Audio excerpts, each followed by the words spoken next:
कैसा लग रहा है नया चैनल। वेलकम टू पढ़ ले 11th जेई नीट। और आज इस वीडियो में अपन देखने वाले हैं game plan of your 11th standard. तो अपन साथ में ये गेम कैसे खेलने वाले हैं और अपन अपना गेम कैसे स्ट्रॉन्ग करने वाले हैं आज मैं तुम लोगों को ये बताऊंगी, ठीक है। तो अपना इंट्रोडक्शन तो अथर्व प्रणय ने करवा ही दिया था, मैंने ही जैन हमारी मैथ्स वाली दीदी। और अपन कैसे सारे के सारे लेवल साथ में क्लियर करेंगे वो मैं तुमको बता देती हूँ। मैं प्लेयर 1 हूँ और अपन इस गेम में साथ में, ये अपना गेम है, ठीक है।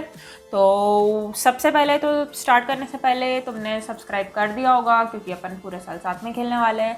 अगर नहीं किया है तो फटाफट जाके सब्सक्राइब कर लो। तुम्हारे डाउट्स, तुम्हारी टेस्ट सीरीज, ये सारी चीज़ें हमने सॉर्ट करके रखी है। तुम्हारे डाउट्स टेलीग्राम और डिस्कॉर्ड पे हो जाएंगे। टेस्ट सीरीज़ के बारे में मैं तुमको आगे बताती रहूँगी, ठीक है। तो अब अपने को स्टार्ट करना चाहिए वीडियो के साथ। अब मुझे अपने मेन पॉइंट पे आना चाहिए कि बोर्ड एग्ज़ाम तो हर कोई देने वाला है। बोर्ड एग्ज़ाम के अलावा इनमें से बहुत सारी एग्ज़ाम्स तुम में से किसी ने एम करी होगी, ठीक है। ये मेजर एग्ज़ाम्स हैं जो बच्चे एम करते हैं, तो अपन इन सब के बारे में बात करने वाले हैं। सबसे पहले तो बोर्ड एग्ज़ाम के लिए हर किसी को प्रिपेयर करना है, इसीलिए मैं बेसिक एनसीईआरटी से स्टार्ट करूंगी। अपन अपनी सारी वीडियोस एनसीईआरटी को बेस में रख के देखेंगे, स्टार्ट करेंगे। उसके बाद मेंस और एडवांस का सीन भी सबको पता होगा ऑलमोस्ट। मेंस एडवांस में थोड़े से हाई लेवल के क्वेश्चन आते हैं और physics chemistry maths equal sections में आता है। उसके बाद जेई पेपर 2 नाटा, ये जो भी आर्किटेक्चरल एप्टीट्यूड वाली एग्जाम्स होती है, इनके बारे में मैं तुम्हें अपना सीन बता देती हूँ कि यहाँ पे ना मेरा ड्राइंग का सेक्शन बहुत एक्सट्रीम नहीं था, मेरा ड्राइंग का सेक्शन डिसेंट इनफ था, पर मेरी मैथ्स में थोड़ी सी लीड होने की वजह से मुझे एक बहुत अच्छा स्कोर मिल गया था इन सारी एग्ज़ाम्स में। तो थोड़ी सी तो मैथ्स में लीड होने की वजह से ना बहुत सारी एग्ज़ाम्स में तुम्हारा सीन बहुत सॉर्टेड हो जाता है, तुम्हारा सीन बहुत सिक्योर्ड हो जाता है, इसलिए मैथ्स इम्पॉर्टेंट है। बची हुई एग्ज़ाम्स में जैसे NDA, UPSC, CLAT, SAT, CA, इन सब में मैथ्स एक ग्रेटर अमाउंट में आता है, तो डिसेंट इनफ मैथ्स होना अपने लिए ज़रूरी है। और अब अगर तुम लोग का ऐसा सीन है कि हमारी जो रिस्पेक्टिव एग्ज़ाम्स हैं उसमें हमारे बचे हुए सब्जेक्ट्स इतने स्ट्रॉन्ग हैं कि हमें मैथ्स को स्ट्रॉन्ग रखने की ज़रूरत नहीं है, हमें मैथ्स पढ़ने की ज़रूरत नहीं है। ये भगवान लोग होते हैं जिनका ऐसा होता है बचे हुए दोनों सब्जेक्ट्स, बट स्टिल अगर तुम्हारा ऐसा है तो भी बोर्ड्स का अगर बेसिक क्राइटेरिया पूरा नहीं हुआ तो अपन लोग लटक जाएंगे, अपन सीरियसली लटक जाएंगे। इसलिए बोर्ड्स का बेसिक क्राइटेरिया पूरा हो जाना चाहिए और एनसीईआरटी लेवल मैथ्स आनी चाहिए। तो वो इंश्योर करने के लिए अपन आगे बढ़ते हैं, अपन स्टार्ट करते हैं कि तुमको 11th का मैथ्स करना कैसे और 11th का मैथ्स कैसे डुएबल है। सबसे पहली चीज़, प्रोक्रास्टिनेट मत करना, कोई भी वीडियो मत छोड़ना, बैकलॉग क्रिएट मत होने देना और चीज़ें पाइलअप मत होने देना। जैसे जैसे वीडियोस आती जाएगी वैसे वैसे देखते जाना। उसके लिए तुम बेल आइकन दबा दो, तुम्हें नोटिफिकेशन मिल जाएगा, तुम्हारा कोई नुकसान नहीं होगा, तुम्हारी कोई भी वीडियो तुम्हें पता नहीं होगा और चली नहीं जाएगी, तुम्हें सबका नोटिफिकेशन मिल जाएगा और तुम टाइम पे वीडियोस देख पाओगे। और अगर तुम फिर भी उन्हें इग्नोर कर रहे हो या तुम फिर भी प्रोक्रास्टिनेट कर रहे हो, अपना काम टाल रहे हो, तो तुम how to clear JEE in 2 weeks देखने के बाद भी यही वीडियोस 2x पे देखने वाले हो। इसीलिए अभी से देखना चालू कर दो और अपन पूरे साल साथ में रहेंगे। Okay, done. तो अब मैं आती हूँ अपने सेकंड पॉइंट पे कि जब भी तुम पढ़ने बैठ रहे हो, जो भी तुम्हारा स्टडी टाइम है उसे टाइम बाउंडेड रखना, नहीं तो 1 हफ्ता निकल जाएगा और मैथमेटिकल रीजनिंग पढ़ते रह जाओगे। क्या मतलब है इस बात का?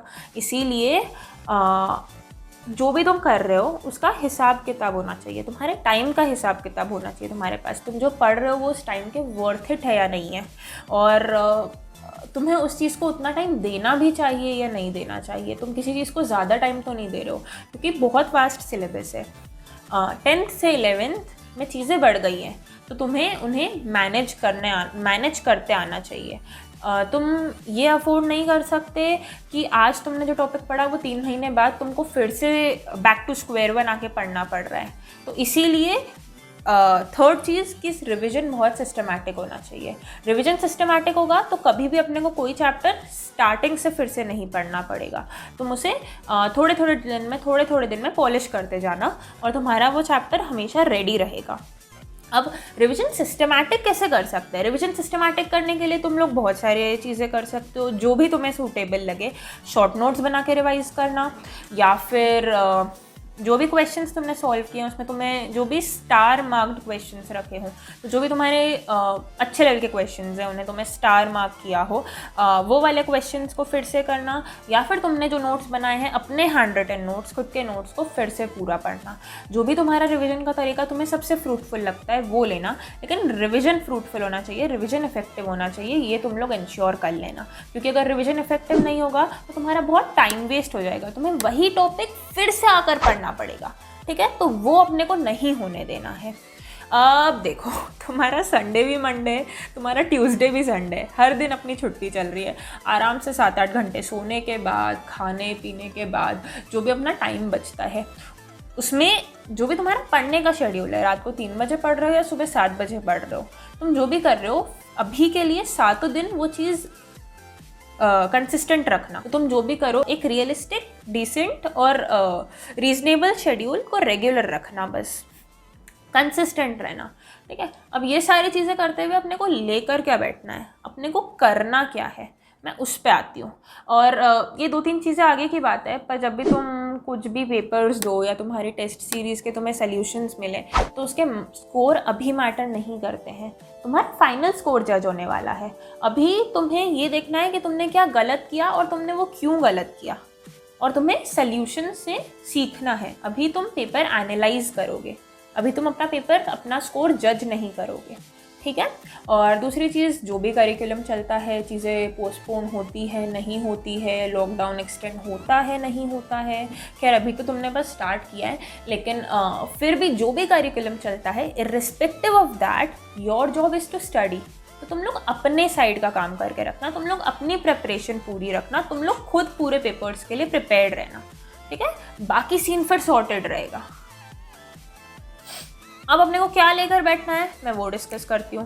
तो क्योंकि अगर अपना बेसिक बोर्ड्स का क्राइटेरिया पूरा नहीं हुआ तो अपन लोग लटक जाएंगे, इसीलिए NCERT आ जानी चाहिए। और अगर आप बोर्ड्स को ही एम कर रहे हो तो NCERT एग्जाम्पलर एक बोनस बुक है। NCERT एग्जाम्पलर और NCERT करने के बाद बोर्ड्स का सीन एकदम डन है। मतलब तुम्हें कोई भी चीज़ ऐसी नहीं होगी कि तुम्हें देखी ही नहीं है तो या तुम्हें आती ही नहीं है, ठीक है। और उसके अलावा भी JEE लेवल के कुछ टॉपिक्स हैं NCERT में।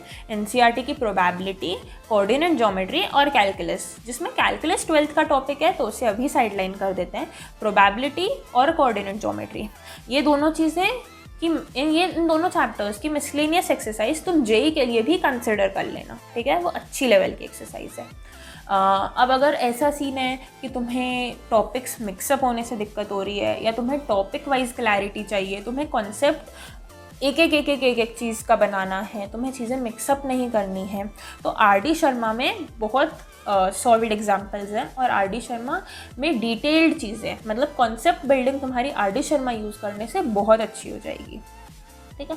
बस RD शर्मा क्योंकि वास्ट है, तो जिस चीज़ की ज़रूरत हो वो ढूंढो, वो उठाओ, वो सीखो और घूम मत जाना उस बुक में, ठीक है।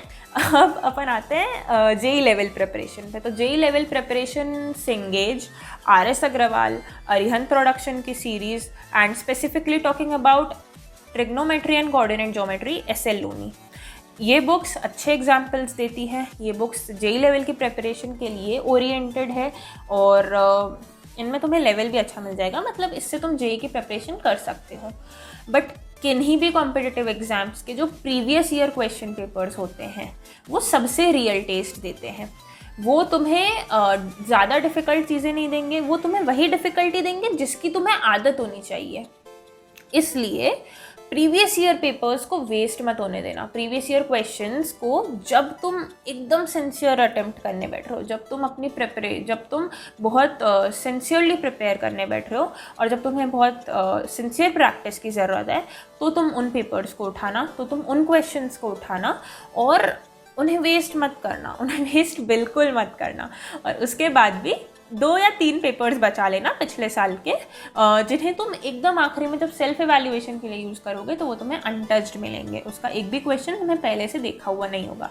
तो प्रीवियस ईयर पेपर्स को सबसे अच्छे से यूज़ करना और फिर भी 1-2 साल के पेपर्स को बचा लेना, ठीक है। So that is all to begin with. उसके बाद अपना अभी तक तो तुमने सब्सक्राइब कर ही दिया होगा, और नहीं किया है तो कर लो, क्योंकि अपन अगर तुम पूरे साल साथ में रहते हो तो तुम्हारा ही फ़ायदा है।